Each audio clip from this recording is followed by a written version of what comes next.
وسلم وشر الأمور محدثاتها وكل محدثة بدعة وكل بدعة ضلالة وكل ضلالة في النار من أطاع الله ورسوله فقد رشد ومن يعص الله ورسوله فقد غوى أما بعد فأعوذ بالله من الشيطان الرجيم ولنذيقنهم من العذاب الأدنى دون العذاب الأكبر لعلهم يرجعون.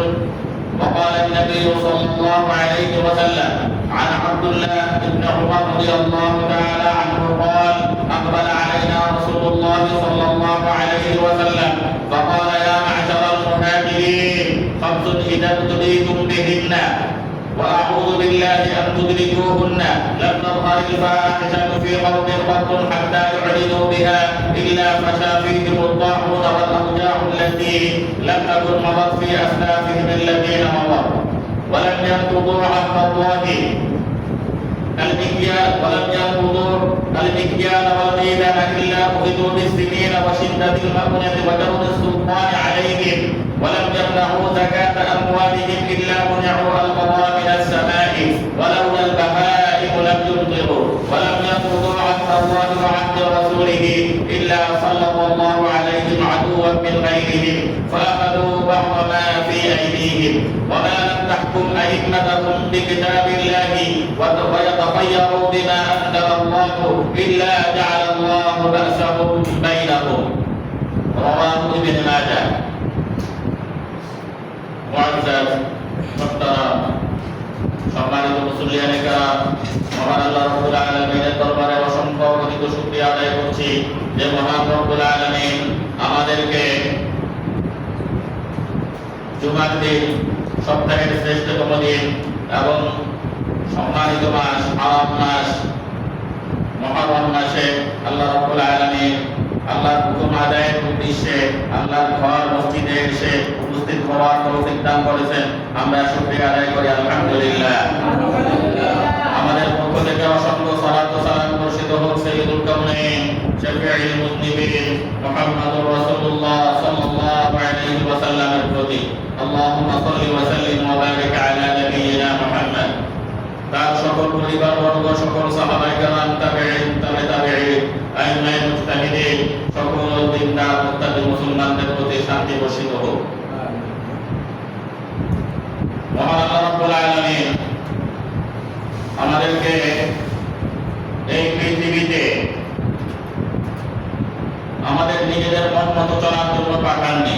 আল্লাহ এবং আল্লাহ রাসূল সাল্লাল্লাহু আলাইহি ওয়াসাল্লাম আমাদেরকে কিছু দিক নির্দেশনা দিয়ে দিয়েছেন, দুনিয়ার ক্ষেত্রেও এবং ইবাদতের ক্ষেত্রেও। ইবাদতের ক্ষেত্রে আল্লাহ রাব্বুল আলামিন যে সকল নির্দেশ দিয়েছেন, আল্লাহ রাসূল সাল্লাল্লাহু আলাইহি ওয়াসাল্লাম যেভাবে আমাদেরকে শিক্ষা দিয়েছেন, এর বাহিরে কোনো ভাবেই যাওয়া যাবে না। আর দুনিয়ার ক্ষেত্রে আল্লাহ রাসূল সাল্লাল্লাহু আলাইহি ওয়াসাল্লাম এবং আল্লাহর পক্ষ থেকে যে সকল বিষয়গুলো নিষিদ্ধ, সেগুলোকে আমাদেরকে পুরোপুরিভাবে বর্জন করতে হবে।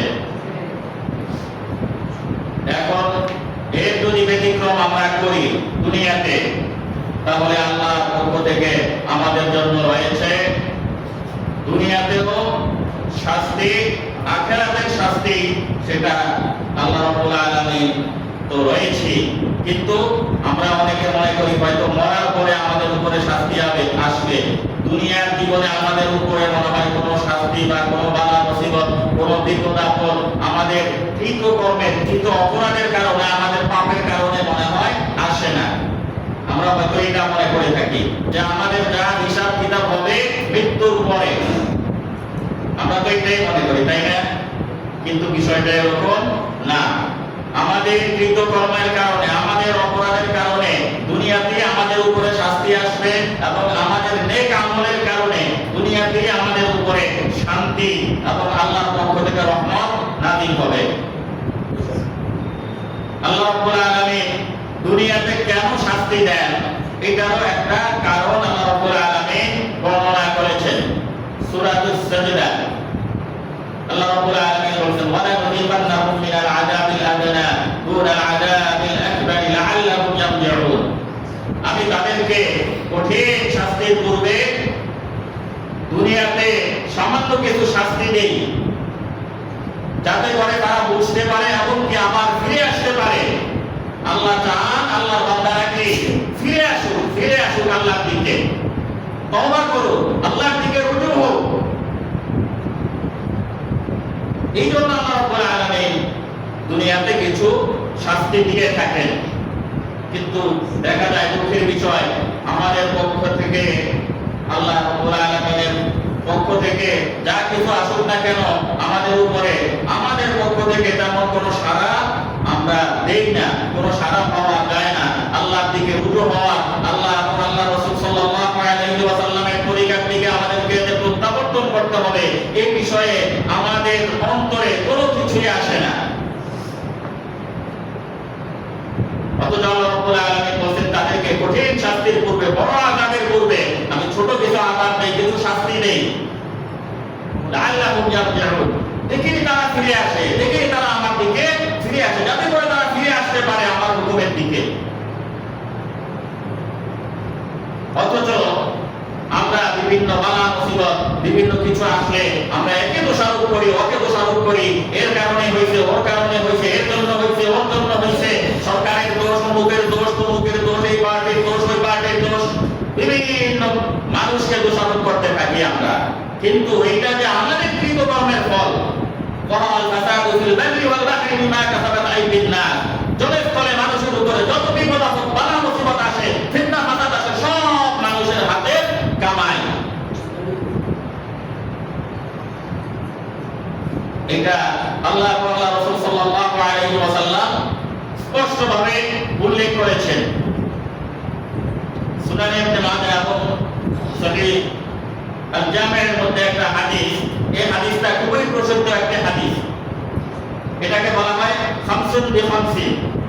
আরবিতে এই হাদিসটার নাম হলো খামসুন বিখামসিন, অর্থাৎ আমাদের 5টি অপরাধের বিনিময়ে, 5টি অপরাধের শাস্তি স্বরূপ আল্লাহ রাব্বুল আলামিন আমাদেরকে যে সকল বালা মুসিবত আমাদের উপরে চাপিয়ে দিবেন, আল্লাহ রাসূল সাল্লাল্লাহু আলাইহি ওয়াসাল্লাম সেই বিষয়গুলোকে এই হাদিসের মধ্যে বর্ণনা করেছেন। আমরা যদি 5টি অন্যায় করি, এই 5টি অন্যায়ের কারণে আমাদের উপরে কি বালা মুসিবত আসবে, দুনিয়াতেই নেমে আসবে, আখিরাতে না। আখিরাতেও শাস্তি আছে, এটা আল্লাহ রাব্বুল আলামিন বলেন যে এটা হলো দুনিয়ার শাস্তি, আখিরাতে তো কঠিন শাস্তি আছে। তবে যারা তওবা করেছে আল্লাহ রাব্বুল আলামিন তাদেরকে সেই শাস্তি থেকে মুক্তি দান করবেন। দুনিয়ার শাস্তিগুলোর মাধ্যমে কেউ যদি তওবা করে তাহলে আল্লাহ রাব্বুল আলামিন আখিরাতের শাস্তি থেকে মুক্তি দিবেন।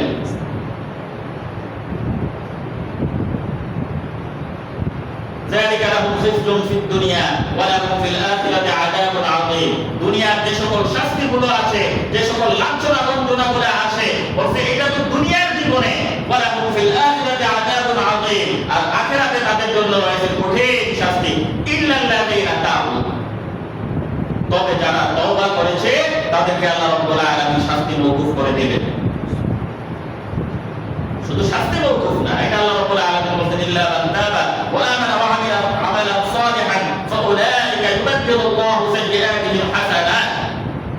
যারা তওবা করবে আল্লাহ রাব্বুল আলামিন তাদের অতীতের সকল পাপ কাজগুলোকে নেকি দ্বারা পরিবর্তন করে দেবেন।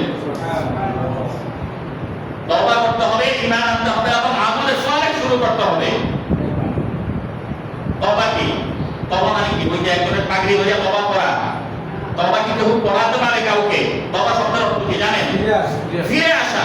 আমি পাপ কাজে ছিলাম, আল্লাহর হুকুমের বিরুদ্ধে ছিলাম, আল্লাহ রাসূল সাল্লাল্লাহু আলাইহি ওয়াসাল্লামের আদর্শের বিরুদ্ধে কাজ করছি, আমি ওখান থেকে ফিরে আসছি।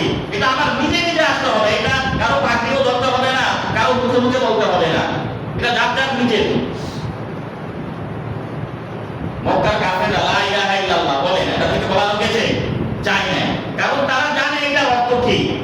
কিন্তু দেখা যায় আমাদের অনেকে পাগড়ি ধরে তওবা করে না, কিন্তু পাপ কাজ কি ছাড়ে, কারণ সে তওবা কি জিনিস এটা বুঝেই নাই। তওবা কি জিনিস সেটা বোঝে না, সে দেখা যায় সেই ওইখানে পাগড়ি ধরে তওবা করতেছে, আবার ফজরের নামাজও করতেছে। যাক, তো যেটা বলছিলাম ফাংশন দিয়ে ফাংশন, আল্লাহ রাসূল সাল্লাল্লাহু আলাইহি ওয়াসাল্লাম বলেন, আব্দুল্লাহ ইবনে উমর রাদিয়াল্লাহু তাআলা আনহু থেকে বর্ণিত, আল্লাহ রাসূল সাল্লাল্লাহু আলাইহি ওয়াসাল্লাম একদিন আমাদের দিকে মুখ করে বসলেন।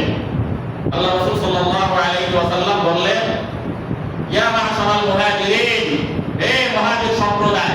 আল্লাহ রাসূল সাল্লাল্লাহু আলাইহি ওয়াসাল্লামের কাছে মুহাজিররা তো সবচেয়ে বেশি কাছের ছিল। মুহাজিররা বেশি কাছের না আনসারদের থেকে? তো তাদেরকে উদ্দেশ্য করে বলছে, শুধুমাত্র যে তাদেরকে উদ্দেশ্য করে বললে যে তাদেরকে হয়, বিষয়টা এরকম না, এটা সকলের জন্যই। কিয়ামতের দিন আল্লাহ রাব্বুল আলামিন ওয়া ইদাল মাউউদাতু সুইলাত বিআইয়ি যামবিন কুতিলাত,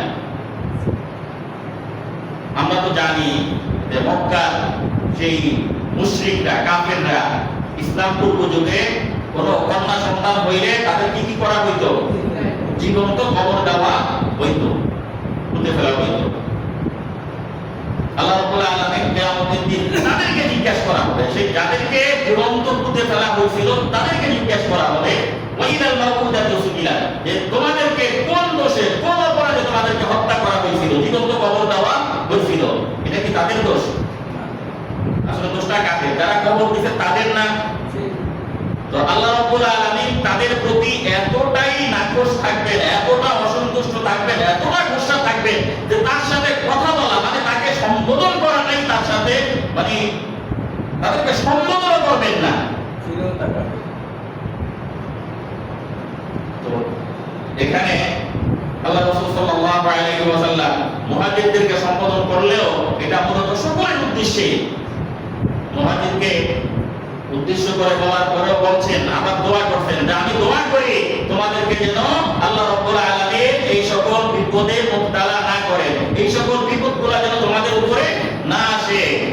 ইয়া মা'শারাল মুহাজিরিন খামসুন ইযা উযিলতুম বিহিন্না, যে পাঁচটা বিপদে অর্থাৎ পাঁচটা বিষয়ের দ্বারা যদি তোমরা পরীক্ষিত হও, অর্থাৎ পাঁচটা অপরাধে যদি তোমরা জড়িয়ে পড়ো, আমি আশা করব, আমি আল্লাহর কাছে দোয়া করি তোমরা যেন এটাতে না পড়ো। আল্লাহর কাছে আমি আশ্রয় প্রার্থনা করতেছি, আল্লাহ যেন তোমাদেরকে এই পাপ কাজগুলোর সাথে জড়িত না করে। এই পাঁচটি পাপ কাজের মাধ্যমে পাঁচটি বিপদের সম্মুখীন হব আমরা, যদি আমাদের মধ্যে থাকে। এক এক করে আমরা দেখি আমাদের মধ্যে আছে কি না। এক নম্বরে আল্লাহ রাসূল সাল্লাল্লাহু আলাইহি ওয়াসাল্লাম বলেন, لم تظهر الفاحشة في قوم قط حتى يعلنوا بها إلا فشا فيهم الطاعون والأوجاع التي لم تكن مضت في أسلافهم الذين مضوا। কোন সম্প্রদায়ের মধ্যে যদি অশ্লীলতা, জেনা, ব্যভিচার ছড়িয়ে পড়ে, সেই সম্প্রদায়ের মধ্যে, তাদের মধ্যে আল্লাহ রাব্বুল আলামিন পেরেক, মহামারী ছড়িয়ে দেন এবং তাদেরকে এমন রোগে মুবতালা করেন যা তার পূর্ববর্তী কোন জাতির মধ্যে ছিল না। যেখানে প্রকাশ্যে অশ্লীলতা ছড়িয়ে পড়ে।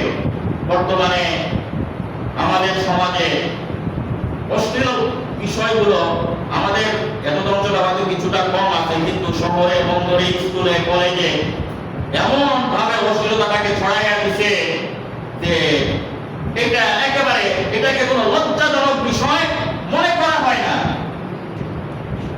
এটাকে কোনো লজ্জাজনক বিষয় মনে করা হয় না। এটাকে একটা, এবং এটাকে এমন সহজতর বিষয় নিয়ে নিছে, দেখা যায় বাবা একেবারে পায়জামা, পাঞ্জাবি, মাথায় পাগড়ি পরাও আছে, আর মেয়েকে ওয়েস্টার্ন ড্রেসে তার সাথে যাইতেছে, তার সাথে হাঁটতেছে। বাবা সালাত করতেছে, বলতেছে একটা সত্য ঘটনা, বলতে মায়ের সারা দিকে যাইতেছে আর মেয়ে ড্যান্সে যাইতেছে। আমাদের সমাজেই, আমাদের আত্মীয় স্বজনের মধ্যেই আছে, আমাদের আশেপাশে পাড়া প্রতিবেশী। আগে তো আমরা বিভিন্ন পেপার পত্রিকায় পড়তাম, বিভিন্ন টিভির নিউজে দেখতাম, কিন্তু এখন টিভির নিউজে, পেপারের পত্রিকায় যা পড়ি, এটা দেখা যায় আমার পাশের ঘরে, আমার ঘরেও চলে।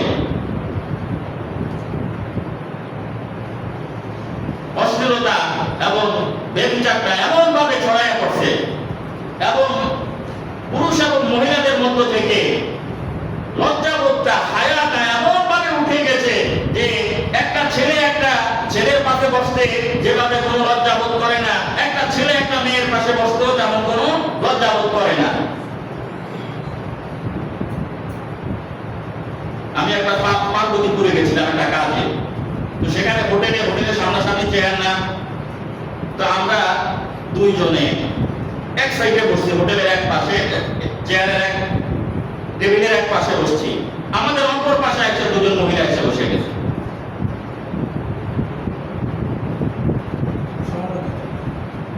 মানে অশ্লীলতা, মানে লজ্জা, শরম, হায়া এমন ভাবে উঠে গেছে এবং তারা বসতেছে, কোনো কিছু মনে করলো না। আমরা তো আগে বসছি, কিন্তু আমি হইলে সেখানে বসতে পারতাম না। আল্লাহ রাসূল সাল্লাল্লাহু আলাইহি ওয়াসাল্লাম বলেছেন যে দুই শ্রেণীর মানুষ জান্নাতে যাবে না এবং জান্নাতের ঘ্রাণও পাবে না। আমি তাদেরকে দেখি না। একদম হলো ওই সকল মহিলা যারা পোশাক পরা সত্ত্বেও উলঙ্গ, পোশাক পরা সত্ত্বেও উলঙ্গ। নিসাউল কাসিয়াতুন আরিয়াতুন মাইলাতুন মুমিনাতুন, যে তারা হেলে দুলে চলাফেরা করবে।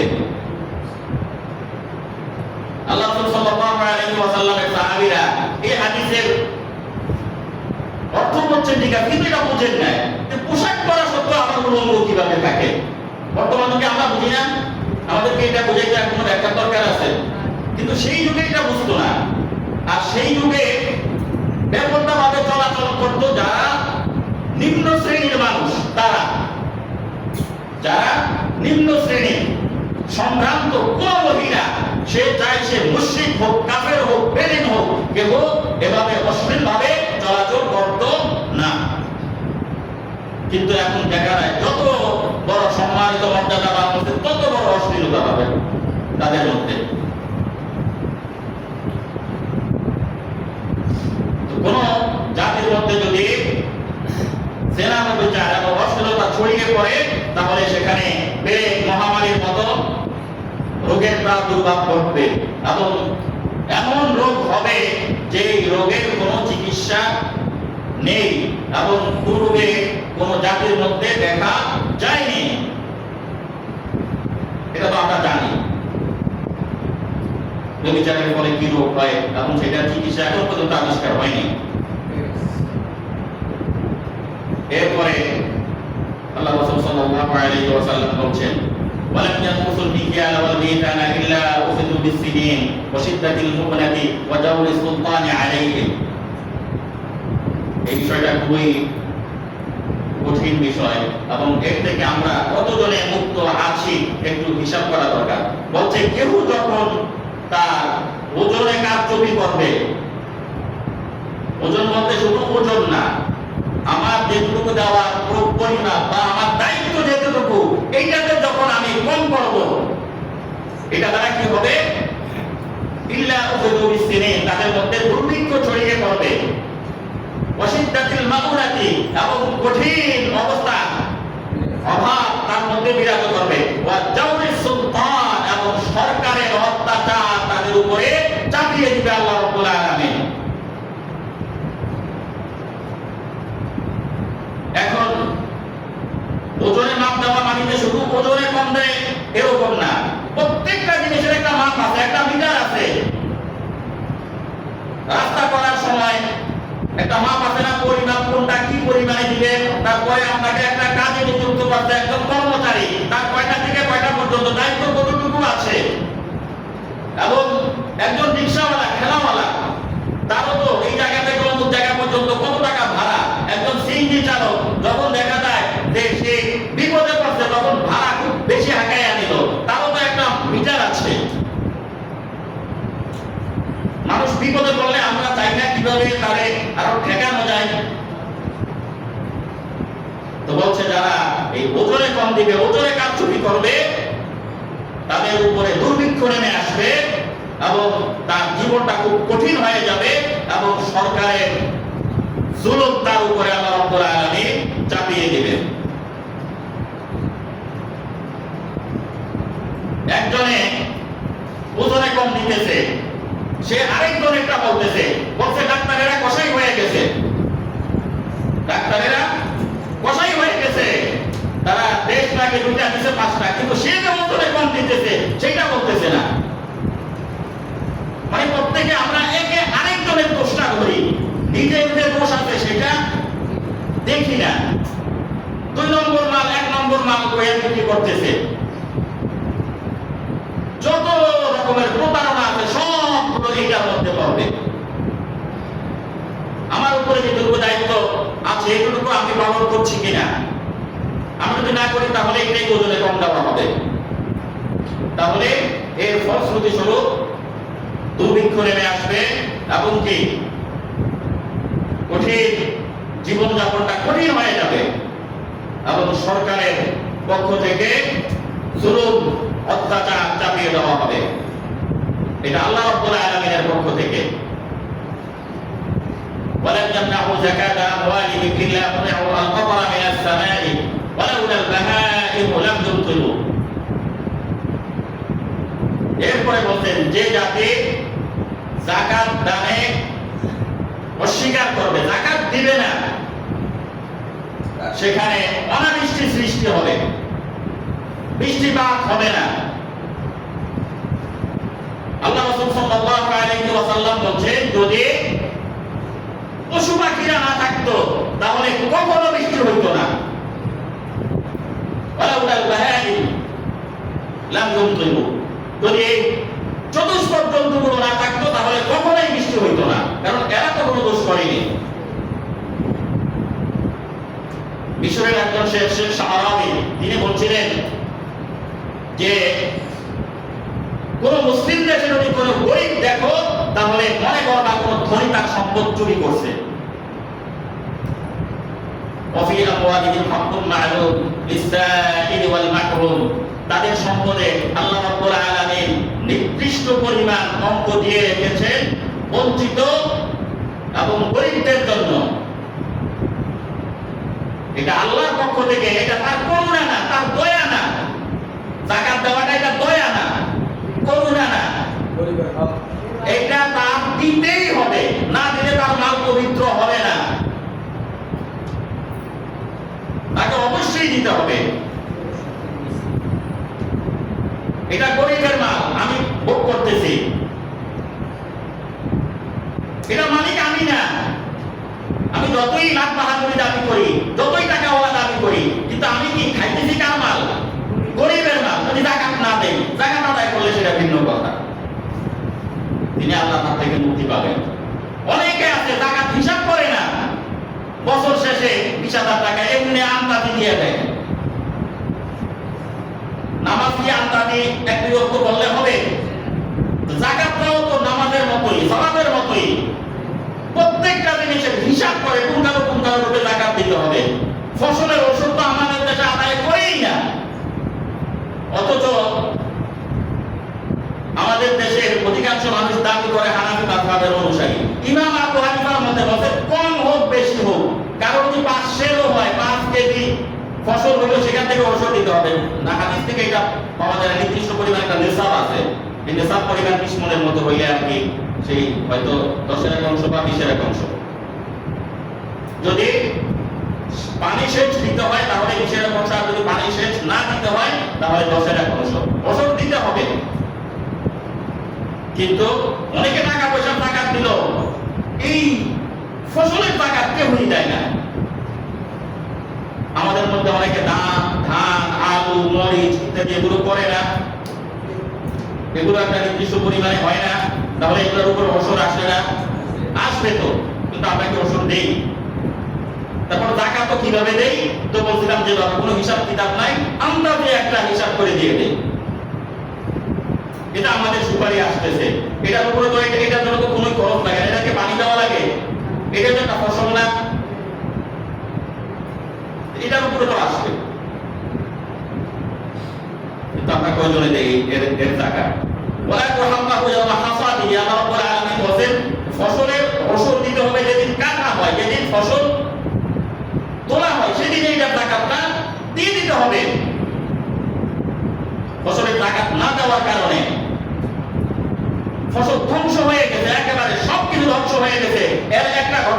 সূরা কাহফের মধ্যে, আরেকটা ঘটনা আছে সূরা কালামের মধ্যে। সূরা কাহফের মধ্যে আছে যে তার ফসলের কোনো যাকাত দিত না, গরিব মিসকিনদের কোনো হক আদায় করতো না, বরং সে নিজেকে আরো সম্পদ বাড়াইতো। তার উপদেশ দিত তার বন্ধু, সে আরো তার বিরোধিতা করতো, কিন্তু দেখা গেছে তার সব ফসল ধ্বংস হয়ে গেছে। তখন পরে আফসোস করে, হায় আমি যদি আল্লাহর সাথে কাউকে শরীক না করতাম, আমি যদি আল্লাহর হুকুমগুলো যথাযথভাবে পালন করতাম। সূরা কালামের ভিতরে আছে সেটা বাবায় সেই ফসল যেদিন কাটতেন সেদিনই গরিবের হক দিয়ে দিতেন। তার ছেলেরা বাবা মারা যাওয়ার পরে পরামর্শ করলো যে বাবা যেহেতু এটা ঐতিহ্য, এখন সকল মানুষ তো ফসল কাটার দিন আসবে, এখন আমরা তো না করতে পারবো না, চলো আমরা রাতে ফসল কাটবো। তখন গরিবেরা জানবেও না আর আসতেও পারবে না। فطاف عليها طائف من ربك وهم نائمون فاصبحت كالصريم فتنادوا مصبحين ان اغدوا على حرثكم ان كنتم صارمين فانطلقوا وهم يتخافتون। মানে তারা যখন গেছে চুপ চুপ কথা বলতে গেছে, আল্লাহ ইয়াকুলান্না হামনা আলাইকুম মিসকিন, যাতে করে মিসকিনরা না শুনতে পায়, টের না পায়। কিন্তু যখন তারা ফসল ক্ষেতের কাছে গেল তখন দেখা যায় তাদের কোনো কি খেতে ফসল নাই। বলতে না বাবা, আমরা কি পথ হারিয়ে গেলাম নাকি? আমাদের ক্ষেত তো এখানেই ছিল, এখানেই তো আমাদের ক্ষেত ফলে ফসলে ভর্তি ছিল। তখন একজনে বললো যে না, আমরা পথ হারাই নাই, আল্লাহ রাব্বুল আলামিন আমাদের এই নিয়তের কারণে আমাদেরকে বঞ্চিত করছেন।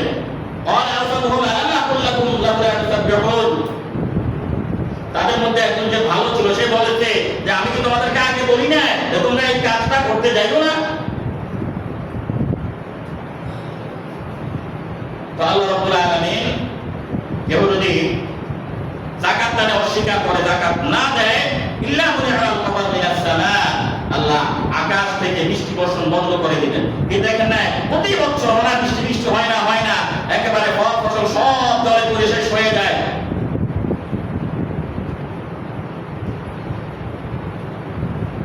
সারা বাংলাদেশে যত মানুষ আছে, ধনী মালিকে নেশাব অর্থাৎ যাকাতের অধিকারী, তারা যদি যাকাত দিয়ে যেত তাহলে দেশে কোনো গরিব থাকতো না। আমাদের দেশে কত হাজার হাজার কোটি আছে। 1 কোটি টাকায় কত যাকাত হয়? 2.5 লক্ষ টাকা। 100 কোটি টাকার মালিক কত হাজার আছে? 100 কোটি টাকায় 2.5 কোটি টাকা যাকাত হয়। মানে 2.5 কোটি টাকা যাকাত কিভাবে দিবে? কারণের মতো হিসাব। 1 টাকা যদি বের করে দেই তাহলে কিভাবে চলবে? 2.5 কোটি টাকা কিভাবে আমি যাকাত দিব? এটা দিয়ে আমি আরেকটা মার্কেট করতে পারি, আরেকটা ফ্যাক্টরি করতে পারি।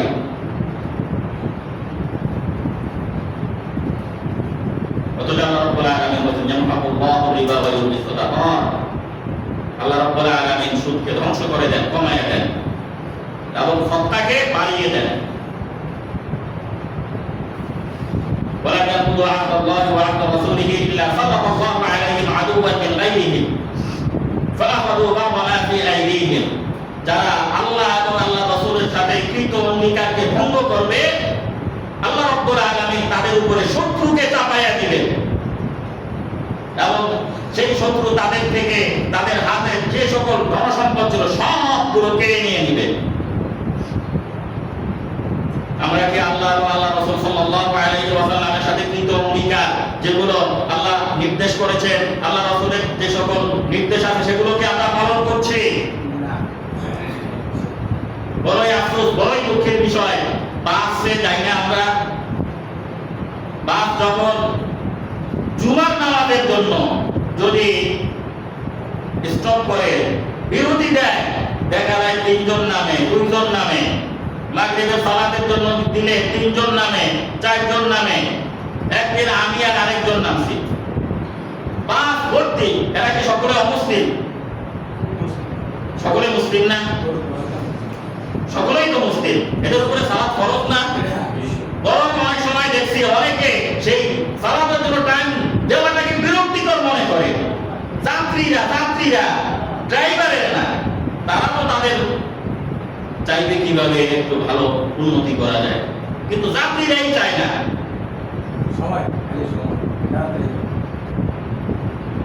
তো এই জন্য আমরা যদি আল্লাহ এবং আল্লাহ রাসূল সাল্লাল্লাহু আলাইহি ওয়াসাল্লামের সাথে কৃত অঙ্গীকারগুলো যদি আমরা পালন করি, তাহলে আল্লাহর পক্ষ থেকে আমাদের উপরে রহমত আসবে। আর আমাদের উপরে যদি আমাদের উপরে অর্পিত দায়িত্ব, আল্লাহর পক্ষ থেকে যে দায়িত্ব, আল্লাহ রাসূল সাল্লাল্লাহু আলাইহি ওয়াসাল্লামের পক্ষ থেকে যে আদর্শ আমাদের উপরে আসছে, এটা যদি আমরা পালন না করি, তাহলে আমাদের উপরে আল্লাহ রাব্বুল আলামিন শত্রুকে চাপাইয়া দিবেন।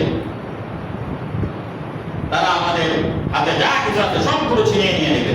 ওমা লাম তাহকুম আইম্মাতাহু বিকিতাবিল্লাহি ওয়া লা ফাজালু বিমা আনজালাল্লাহু ইল্লা জাআলাল্লাহু বা'সাহুম বাইনাহুম। লাস্টেরটা আল্লাহ রাব্বুল আলামিন বলতে, সেটা আমাদের না, সেটা সরকারকে বলতে। সরকার যদি, শাসকরা যদি কোরআন সুন্নাহ দ্বারা বিচার ফয়সালা না করে, তাহলে তাদের পরস্পরের মধ্যে দ্বন্দ্ব সৃষ্টি করে দেবে।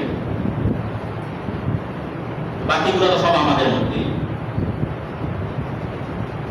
শাসক দ্বারা শুধু যে সরকার শাসকের উপর না, আমরা যারা দায়িত্বশীল আছেন, যেমন একটা মাদ্রাসার প্রিন্সিপাল আছেন, দায়িত্বশীল আছেন, একটা স্কুলের, কলেজের বা যে কোনো একটা প্রতিষ্ঠানের প্রধান আছেন, প্রত্যেকেই শাসকের স্তরে।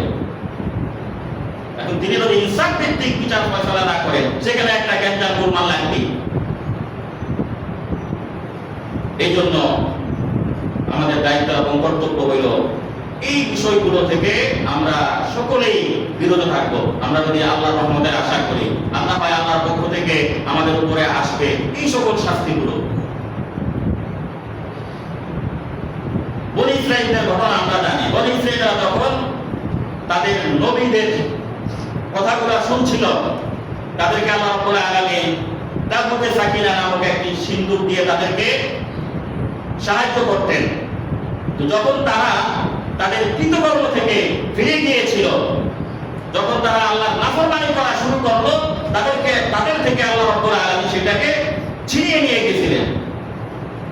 পরবর্তীতে আবার তারা আল্লাহ রাব্বুল আলামিনের হুকুমের দিকে যখন প্রত্যাবর্তন করলেন, তারপরে আল্লাহ রাব্বুল আলামিন ওইটাকে অলৌকিকভাবে, মানে যে রাজা ছিনিয়ে নিয়ে গিয়েছিল, মানে সেই বনী ইসরাঈলের একটা দল ছিল, তারা মানে পরে কাফের হয়ে গেছে, মুশরিক হয়ে গেছে, তারা ছিনিয়ে নিয়ে গেছিল। পরে তাদের মধ্যে এইটা তাবুতে সাকিনা নামক এই বাক্সটা যেখানেই যাইতো, যেখানেই রাখতো, সেখানে বিপদ আসতো, মহামারী আসতো।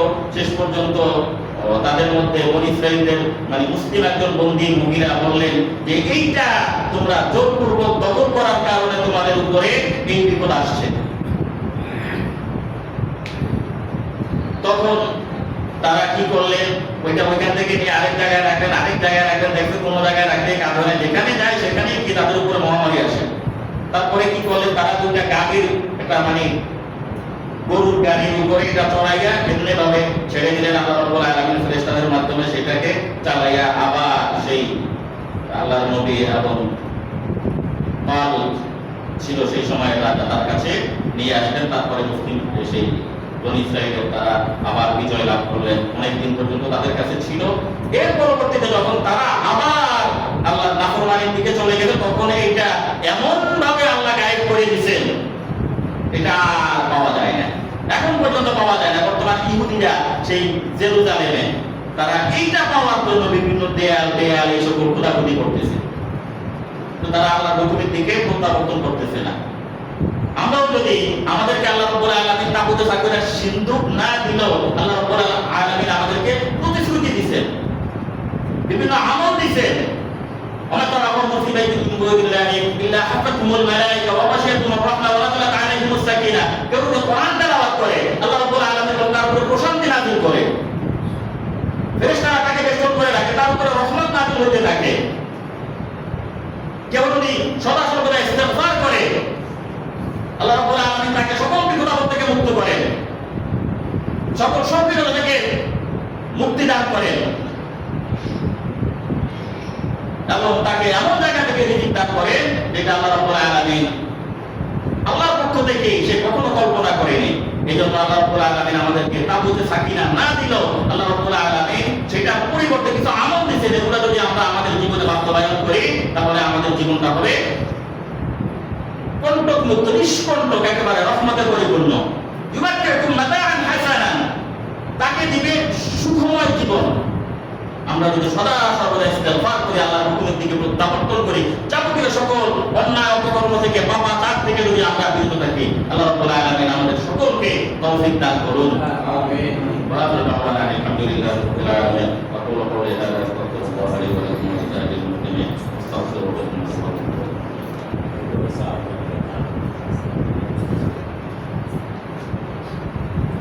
إن الحمد لله نحمده ونستعينه ونستغفره ونؤمن به ونتوكل عليه ونعوذ بالله من شرور أنفسنا ومن سيئات أعمالنا من يهده الله فلا مضل له ومن يضلل فلا هادي له وأشهد أن لا إله إلا الله وحده لا شريك له وأشهد أن محمدا عبده ورسوله.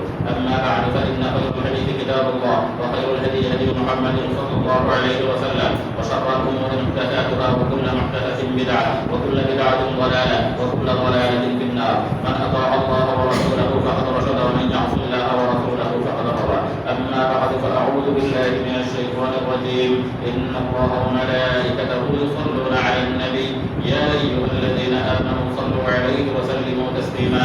اللهم صل على محمد وعلى آل محمد كما صليت على إبراهيم وعلى آل إبراهيم إنك حميد مجيد. اللهم بارك على محمد وعلى آل محمد كما باركت على إبراهيم وعلى آل إبراهيم إنك حميد مجيد. وعلى جميع الأنبياء والمرسلين وعلى الصحابة والتابعين ومن تبعهم بإحسان إلى يوم الدين.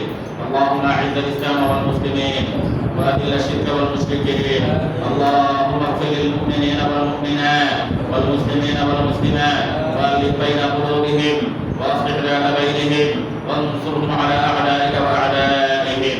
اللهم اجعل الكفرة أهل الكتاب الذين يصدون عن سبيلك ويكذبون رسلك ويقاتلون أولياءك.